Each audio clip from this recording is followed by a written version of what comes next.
আওয়ামী লীগের রাজনীতি নিয়ে বেশ নতুন ধরনের খবর আসছে এবং সেই নতুন ধরনের খবর হচ্ছে আওয়ামী লীগের নতুন নেতৃত্ব আসছে। নতুন নেতৃত্বের ক্ষেত্রে আওয়ামী লীগে কারা দায়িত্ব নেবেন এই ব্যাপারে যখন আলোচনা হচ্ছে তখন সেনাবাহিনী প্রধান দেশে ফিরেছেন গতকালকে। দেশে ফেরার পরে আজকে এই সেনা তৎপরতা বেড়ে গেছে দেশে, বিশেষ করে রাজধানী ঢাকায় সেনাবাহিনীর যে তৎপরতা দেখা গেছে সেই তৎপরতা অন্য কিছুর ইঙ্গিত দিচ্ছে কিনা সেই আলোচনাও কিন্তু শুরু হয়েছে।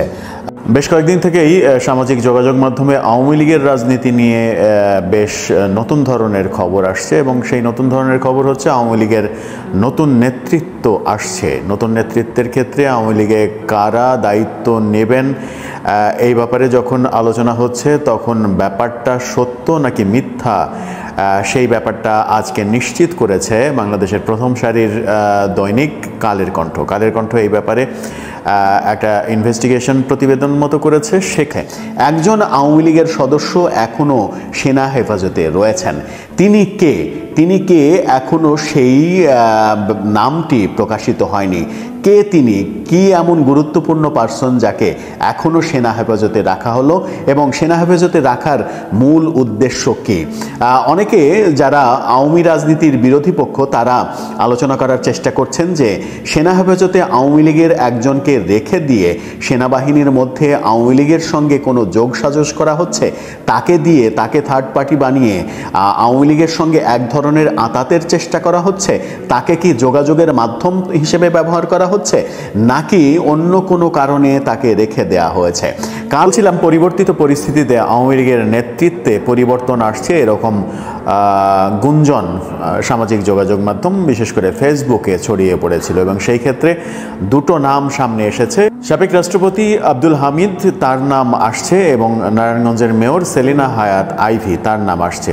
আব্দুল হামিদকে ভারপ্রাপ্ত সভাপতি এবং সেলিনা হায়াৎ আইভিকে ভারপ্রাপ্ত সাধারণ সম্পাদক হিসেবে আওয়ামী লীগের নতুন নেতৃত্ব প্রতিষ্ঠিত হবে এবং তাদের নেতৃত্বে আওয়ামী লীগ আবার পুনর্গঠন প্রক্রিয়া শুরু হবে এমন আলোচনা ফেসবুকে বেশ কিছুদিন থেকেই ঢালাওভাবে চলে আসছে। ব্যাপারটা নিয়ে অনেক রকমের গুঞ্জন থাকলেও অবশেষে কালের কণ্ঠ আওয়ামী লীগের শীর্ষস্থানীয় একাধিক নেতার নাম প্রকাশ না করে তাদের বরাত দিয়ে নিশ্চিত করেছে যে এই নেই। কিন্তু তাহলে আওয়ামী লীগ কীভাবে তাদের পুনর্গঠন প্রক্রিয়া শুরু করবে? আওয়ামী লীগের সভানেত্রী পালিয়ে গেছেন ভারতে, সাধারণ সম্পাদক ওবায়দুল কাদের শোনা যায় তিনিও দেশের বাইরে চলে গেছেন। নেতৃত্বের প্রধান দুইজন যদি না থাকেন তাহলে দেশে দল চলবে কাদের নেতৃত্বে? এই ব্যাপারে যখন কালের কণ্ঠ আরও বেশি ইনভেস্টিগেশন করতে গেছে তখন যে কথাটা উঠে এসেছে সেটা হচ্ছে যে এই মুহূর্তে দলের নেতৃত্ব পরিবর্তনের কথা ভাবছেন না শেখ হাসিনা। এই ব্যাপারে তিনি এখন পর্যন্ত কিছু বলেননি, শুধু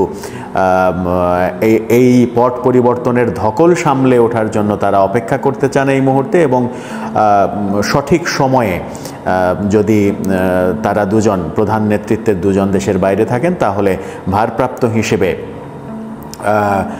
মোশাররফ হোসেন প্রেসিডিয়ামের 1 নম্বর সদস্য অথবা মতিয়া চৌধুরী 2 নম্বর সদস্য, তাদের যে কেউ একজন ভারপ্রাপ্ত সভাপতি এবং যুগ্ম সাধারণ সম্পাদকদের মধ্যে যে কোনো একজন ভারপ্রাপ্ত সাধারণ সম্পাদক হিসেবে তাদেরকে দায়িত্ব দিয়ে আওয়ামী লীগ পুনর্গঠনের কাজ চলবে। আওয়ামী লীগ পুনর্গঠনের প্রক্রিয়ায় সোহেল তাজের নামও এসেছে, কাদের সিদ্দিকীর নাম এসেছে। কাদের সিদ্দিকী এই তো সম্প্রতি টুঙ্গিপাড়াতে বঙ্গবন্ধুর মাজার জিয়ারত করেছেন এবং সেখানে তিনি গণমাধ্যমের সঙ্গে কথা বলেছেন। আওয়ামী লীগ নিয়ে কাদের সিদ্দিকীকে বেশ তৎপর মনে হচ্ছে, সেই কারণে কাদের সিদ্দিকীর নামও আসছে এই গুঞ্জনে যে কাদের সিদ্দিকীকে দলের দায়িত্ব দেওয়া হচ্ছে কিনা। সোহেল তাজের উপরে আওয়ামী লীগের তৃণমূল পর্যায়ে এক ধরনের ভালোবাসা রয়েছে এবং সোহেল তাজের গ্রহণযোগ্যতাও দেশব্যাপী রয়েছে। সোহেল তাজ আওয়ামী লীগের অন্যান্য ডাকসাইটে নেতাদের মতো দুর্নীতিবাজ এবং সমালোচিত না।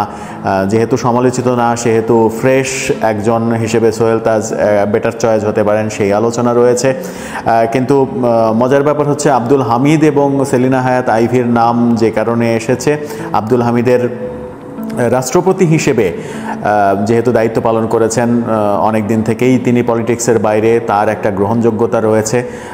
আওয়ামী লীগের অন্যান্য আওয়ামী লীগের সাধারণ সম্পাদক ওবায়দুল কাদের, স্বরাষ্ট্রমন্ত্রী আসাদুজ্জামান খান কামাল সহ যারা বিতর্কিত হয়েছেন তাদের মতো বিতর্কিত নন আব্দুল হামিদ, সেই কারণে তার নাম গুঞ্জনে এসেছে। এবং সেলিনা হায়াৎ আইভীর নাম আসার কারণ হচ্ছে নারায়ণগঞ্জের ত্রাস শামীম ওসমানের বিরুদ্ধে রাজনীতি করে সেখানে টিকে থাকা, মেয়র হওয়া, সেখানে নারায়ণগঞ্জের সাধারণ মানুষের এক ধরনের সাপোর্ট তার প্রতি রয়েছে। সেই কারণেই পট পরিবর্তনের পরেও সেলিনা হায়াৎ আইভীর দিকে খুব একটা বাঁকা আঙুল কেউ তোলেনি এখন পর্যন্ত। জানি না পরবর্তীতে কি হবে, সেই কারণেই হয়তো গুঞ্জনগুলো এসেছে। কিন্তু আওয়ামী লীগের শীর্ষস্থানীয় একাধিক নেতা বলেছেন যে এই মুহূর্তে শেখ হাসিনা নেতৃত্বে পরিবর্তনের কথা ভাবছেন না, তিনি অপেক্ষা করতে চাচ্ছেন এবং সময় সুযোগ হলে প্রেসিডিয়ামের 1 নাম্বার কিংবা 2 নাম্বার সদস্য আর যুগ্ম সাধারণ সম্পাদকের যে কোনো একজনকে দায়িত্ব দেয়া হতে পারে। সেটা সত্য নাকি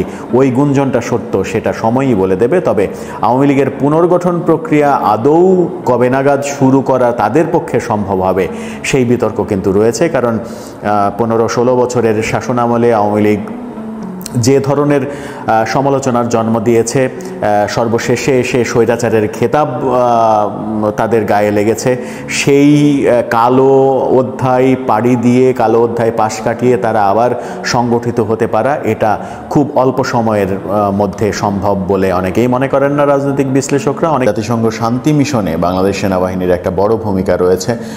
বাংলাদেশের সেনাবাহিনী শান্তি মিশনে অংশগ্রহণ করে, সেটা গর্বের একটা ব্যাপার। আবার সেনাবাহিনীর মধ্যে এটা একটা খুবই চমকপ্রদ একটা ব্যাপারও। তাদের অর্থনৈতিক নিরাপত্তার জন্য এই শান্তি মিশন সফর কিন্তু অনেক বেশি কাজে দেয়।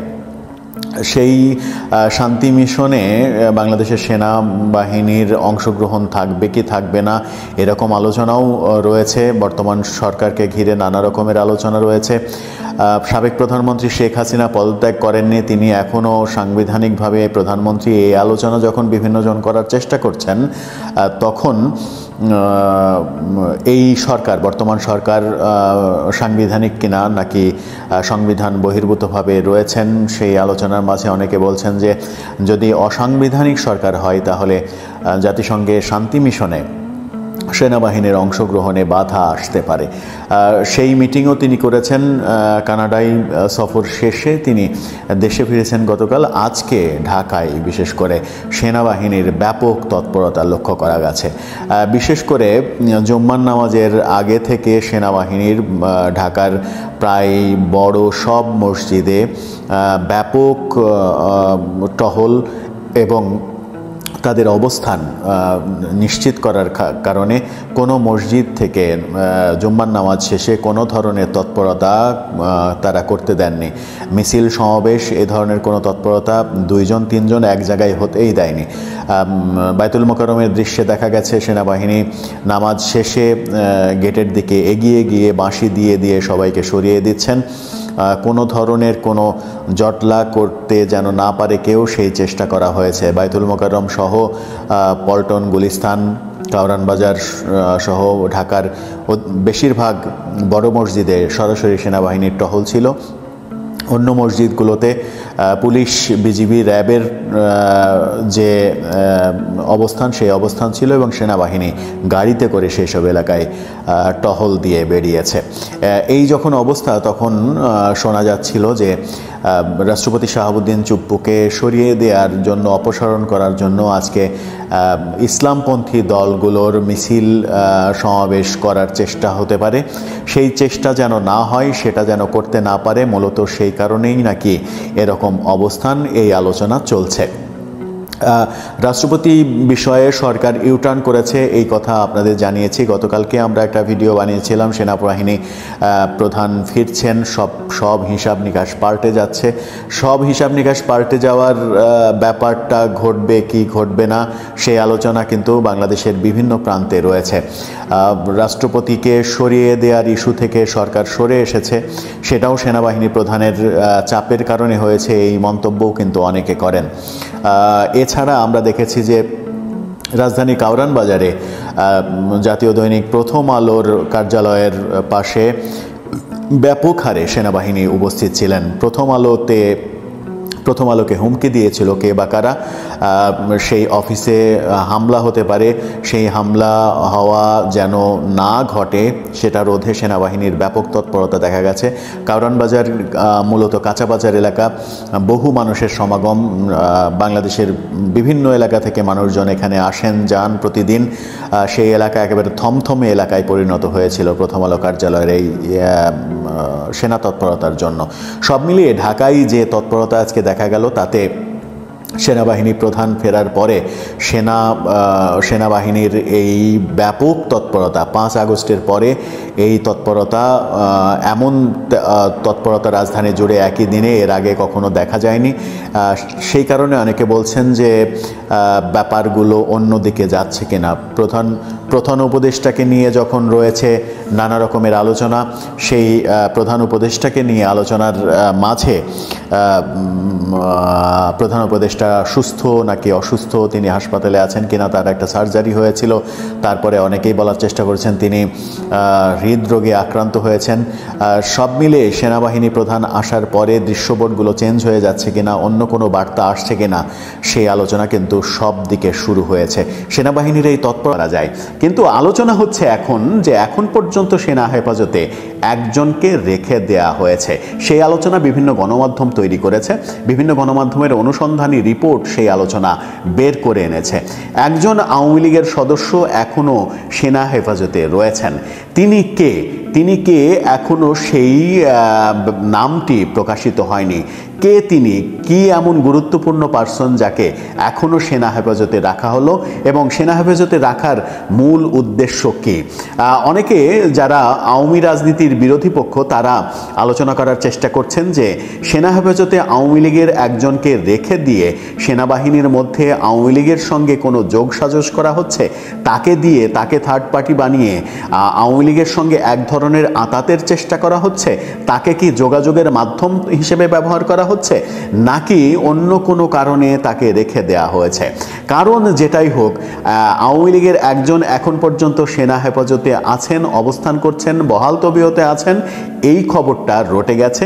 এই খবরটা যখন রটে গেছে তখন সেই খবরটাকে অনেকে শঙ্কার খবরও মনে করছেন সেনাপ্রধান আবার তলে তলে আওয়ামী লীগের সঙ্গে যোগসাজশ করছে কিনা, যেটার কোনো বাস্তবতা নেই। আলোচনা করলেই তো হয় না, আলোচনার বাস্তবতা থাকতে হবে। কিন্তু আলোচনাটা হচ্ছে তলে তলে সেনাপ্রধান আওয়ামী লীগের সেই সদস্যকে দিয়ে আওয়ামী লীগের সঙ্গে আঁতাত করাচ্ছেন কিনা, ইউনূস সরকারের বিরুদ্ধে কোনো অপচেষ্টা কিনা, নাকি আবার এটা ইউনূস সরকারই একটা চাল যে একজনকে ধরে রেখে তাকে দিয়ে অনেক তথ্য বের করানো, এরকম অনেক কিছু হতে পারে। এই অনেক কিছু হতে পারার মাঝে আর কি হতে পারে সেটাও কিন্তু অজানা রহস্যের মতো। দর্শক, আওয়ামী লীগের একজনকে সেনানিবাসে এখনও রেখে দেওয়া হয়েছে। এই তথ্যটা যদি আমলে নেন, আপনি যদি বিশ্বাস করেন এই তথ্যটা, তাহলে কে হতে পারেন সেই ব্যক্তি যাকে আওয়ামী লীগের সদস্য, যাকে সেনা হেফাজতে এখন পর্যন্ত প্রায় 4.5 মাসেরও বেশি সময় পেরিয়ে গেছে, এখন পর্যন্ত তাকে সেনা হেফাজতে রেখে দেয়া হলো? কে তিনি, কেন রেখে দেয়া হলো? আপনার মতামত